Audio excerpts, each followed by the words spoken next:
सेवारो नमस्कार। साउदीमा यति बेला जाडो सुरु भएको छ र साउदीमा पनि जाडो हुन्छ भन्ने एउटा क्वेसन पनि हुनसक्छ। तर साउदीमा जाडो साँच्चै हुन्छ र गर्मीमा पनि अत्याधिक गर्मी हुन्छ।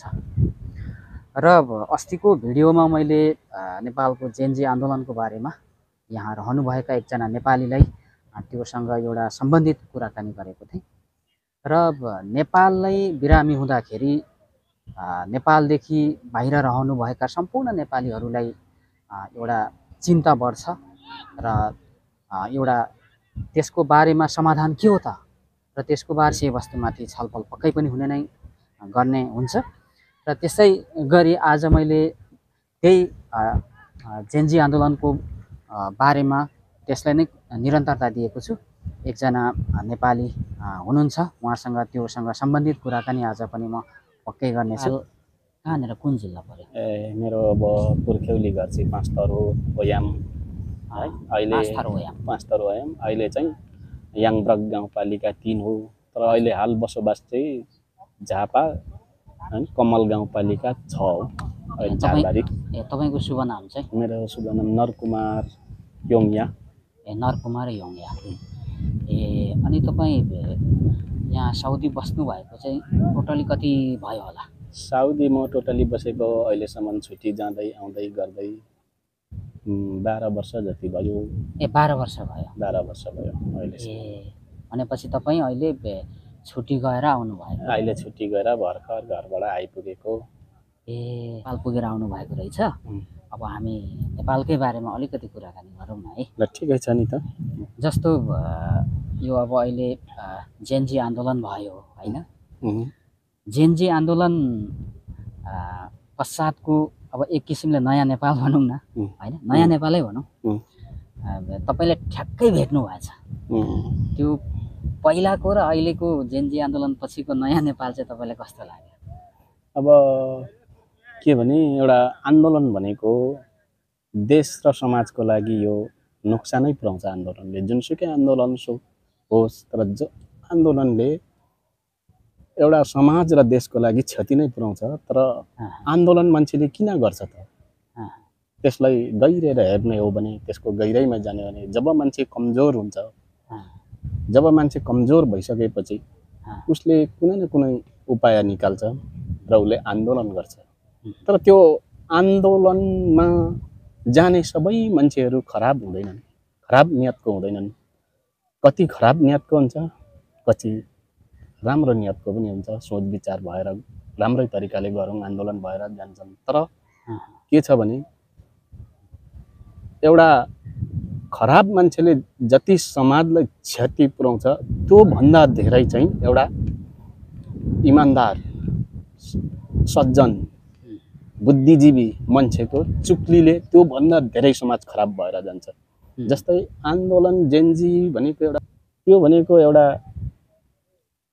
मानव जब डिजिटल युगमा हामी आयौँ, डिजिटल युगमा आइसकेपछि डिजिटल युगको प्रविधिको प्रयोगको हिसाबले एउटा पश्चिमा पुस्तान्तरण गरेको हो हैन। यो चाहिँ अब यो जेनजी आन्दोलनमा पनि खासै सबैजना त त्यहाँ नराम्रो थिएनन्, तर त्यहाँ राम्रा मान्छेहरू पनि थिएन।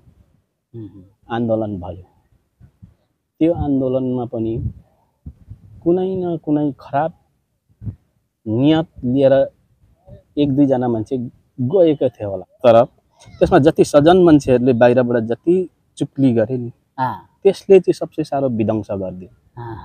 जस्तो नि, जस्तो तपाईँ बोल्दै गर्नुहुन्छ, तपाईलाई केही अलिकति प्रभाव चाहिँ पारो पहिलाको नेपाल र अहिलेको जेनजी आन्दोलन पछाडिको नयाँ नेपाल भनिदिउँ न ल।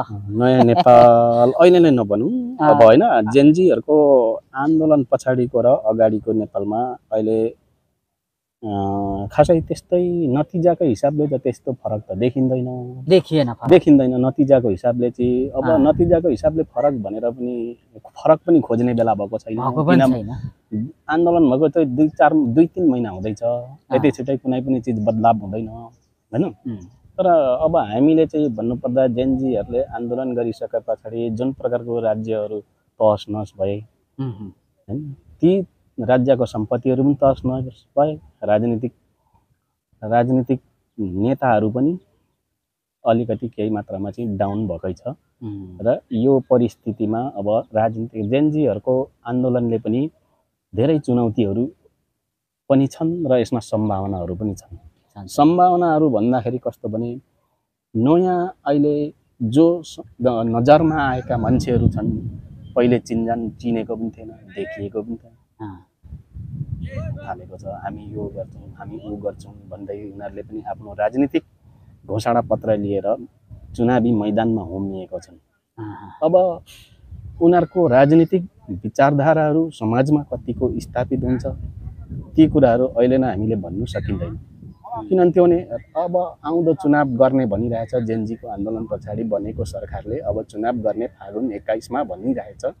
फागुन 21 को जनमतले त्यसलाई हैन स्थापित गर्छ कि गर्दैन त? नयाँ अहिले विचारधाराहरूलाई, राजनीतिक विचारधाराहरूमा जस्तै हर्क साम्पङ, कुलमान, बालेनहरूको विचारधारालाई चाहिँ समाजमा स्थापित हुन्छ कि हुँदैन भनेर तपाईँ हामीले निर्णय गर्ने कुरो होइन, यो जनताको मतले निर्णय गर्छ। फागुन 21 पछि यदि उनीहरू पनि राष्ट्रिय राजनीतिक दलमा थ्रेसहोल्ड कटाएर आए भने उनीहरूको पनि राजनीतिक मुद्दाहरू स्थापित हुन्छन्।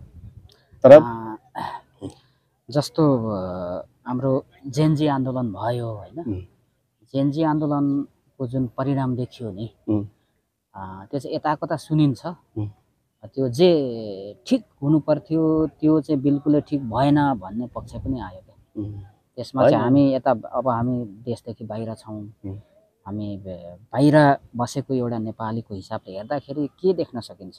त्यो चाहिँ परिणाम चाहिँ ठिक भयो कि अलिकति परिणाम चाहिँ अरूले भने जस्तै अलिक सोचिया जस्तो भएन? होइन, त्यो चाहिँ कस्तो भने अब जेनजीहरूले आन्दोलन गरे, त्यसमा घुसपैठ भयो अथवा कसै सज्जन मान्छेहरूले, कुनै राजनीतिक गर्ने सज्जन मान्छेहरूले चाहिँ त्यहाँभित्र चुक्ली लगाए, उनीहरूलाई उकासे। आखिरी उनीहरू त कोही त मान्छे त खराब हुन्छ नि त, खराब मान्छेलाई उकासेपछि त तिनीहरू त झन्सारो खराब गर्ने हुन्छ, त्यो खराब भयो।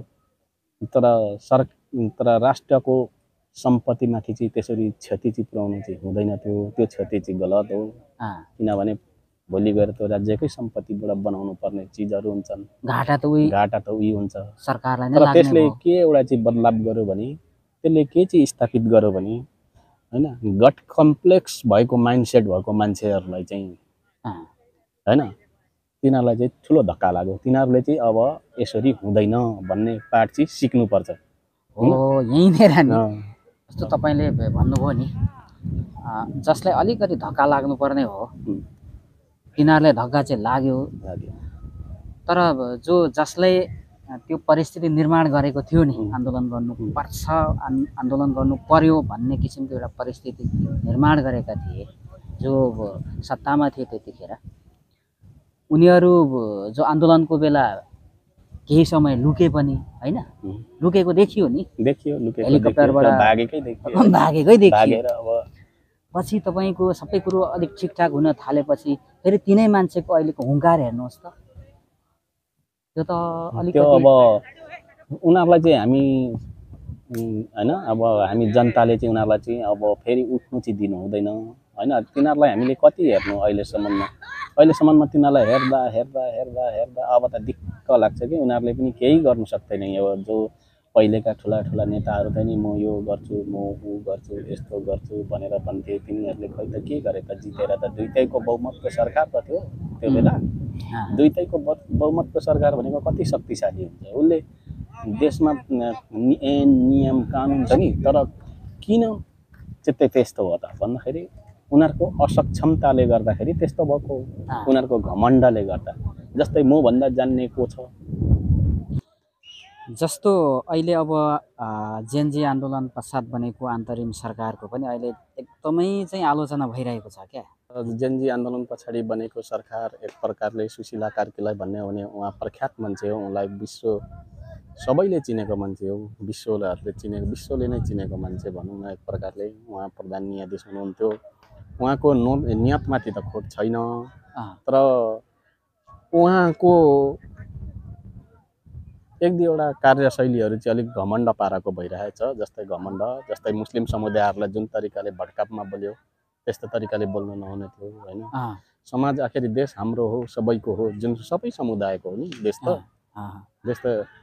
देश भनेको एउटाको मात्र हुँदैन, सबै समुदाय मिलेर बनेको हुन्छ। सबैको बराबर अधिकार हुन्छ, बराबर उनीहरूलाई अधिकार, फेसिलिटी, सुविधाहरू दिनुपर्छ र कसैलाई विभेद गर्नु हुँदैन राज्यले। र अब जुन पाराले सरकारमा बसेर मन्त्रीहरू भए तिनीहरूले आफ्नो घमण्ड चाहिँ गर्नु हुँदैन है। घमण्ड गरेर काम गर्नु हुँदैन। मैले जे गरे पनि ठिक हुन्छ भनेर भन्नु पनि हुँदैन, किनभने 2/3 सरकार त थियो त हाम्रो खड्का ओलीको 2/3 सरकारले त अन्तिममा त भाग्नु पर्यो त हैन। त्यस्तो हुन्छ त किन हुन्छ त भन्दा घमण्ड त्यस्तो भएको हो त्यो। मैले जे गरे पनि ठिक हुन्छ, मैले जहाँ जे गर्दा पनि ठिक, त्यस्तो गर्नु हुँदैन। जनताको रायलाई पनि हेर्नुपर्छ, जनताको मतलाई पनि विचार गर्नुपर्छ, जनता के भनिरहेछ सडकबाट ती कुराहरूको पनि मूल्याङ्कन हुनुपर्छ। किनभने नेपाल भनेको त लोकतान्त्रिक मुलुक हो नि त, गणतन्त्र हो नि त, जनताको बोल्ने अधिकार हुन्छ। तर नेपालमा एउटा नराम्रो के छ भने नेपालको अलिकति मिडियाहरू पनि अलिकति निकै राज्यको शक्तिमा हस्तक्षेप गर्नु खोज्छ मिडियाले पनि हैन। अब मिडियाले पनि त्यस्तो गर्नु हुँदैन हैन, यी कुराहरू गर्नु हुँदैन। जस्तो नि अब हामी देशदेखि बाहिर छौँ तैपनि हामीलाई त हाम्रो देशको एकदमै चिन्ता लागेर आउँछ हैन। जेनजी आन्दोलनमा तपाईँलाई कतिको पीडा भएको थियो? मलाई त एकदमै धेरै पीडा भएको थियो हैन। अब के हुन्छ, अब के हुन्छ, अब के हुन्छ। जस्तो अब फागुनमा सकभर चुनाव गर्ने भन्ने अन्तरिम सरकारको उद्देश्य हैन त। अब अन्तरिम सरकारको उद्देश्य फागुनमा चुनाव गर्ने भन्ने छ। यदि चुनाव भएन भने त फेरि ठिक उल्टो परिणाम हुन्छ पनि भन्ने सुनिएको छ। जेनजी आन्दोलन हुँदाखेरि विश्वभर रहेर बस्ने जुनसुकै ठाउँमा बस्ने नेपालीलाई पनि चिन्ताको विषय त हुने स्वाभाविकै भयो। त्यो त केही ठुलो कुरो भएन, सबैलाई चिन्ता हुन्छ। तर अब यी आन्दोलनलाई सबैलाई संस्थागत गर्नको लागि एउटा लोकतान्त्रिक प्रक्रिया पुरा गर्नुपर्छ। लोकतन्त्रको सबैभन्दा ठुलो हतियार भनेको नै आम चुनाव हो। जनताको सहभागितामा चुनाव हुनुपर्छ। र यो फागुन 21 गतेको चुनाव चाहिँ हामी सम्पूर्ण नेपालीहरूले उत्साहको जनक भोटमा भाग लिनुपर्छ, चुनावमा भाग लिनुपर्छ। अब आफ्नो राजनीतिक विचारधारा आफूले कसलाई दिने हो भोट, शान्तपूर्वकले भोट दिनुपर्छ। आफूलाई लागेको राजनीतिक विचारधाराहरूमा भोट लगाउनु, आफ्नो खुसीले, त्यहाँ कसैको दबाब हुनु हुँदैन, त्यहाँ कसैको हस्तक्षेप हुँदैन। उसको मताधिकार प्रयोगले उसले आफ्नो खुसीले भोट हाल्नु पाउनुपर्छ। र चुनाव चाहिँ फागुन 21 हुनुपर्छ। त्यसपछि यदि चुनाव भएन भने पछाडिको परिणाम त अब अलिक खतरै हुन्छ होला। त्यतिखेर राज्यविहीन जस्तो हुन्छ देश हैन। राज्यविहीन जस्तो भएपछि त्यहाँनिर अराजकताहरू धेरै फैलाउँछ। ती कुराहरूले गर्दा देशलाई क्षति हुनसक्छ हैन। ती कुराहरू चाहिँ हामी सबैले बुझ्नुपर्छ हैन। त्यही हो।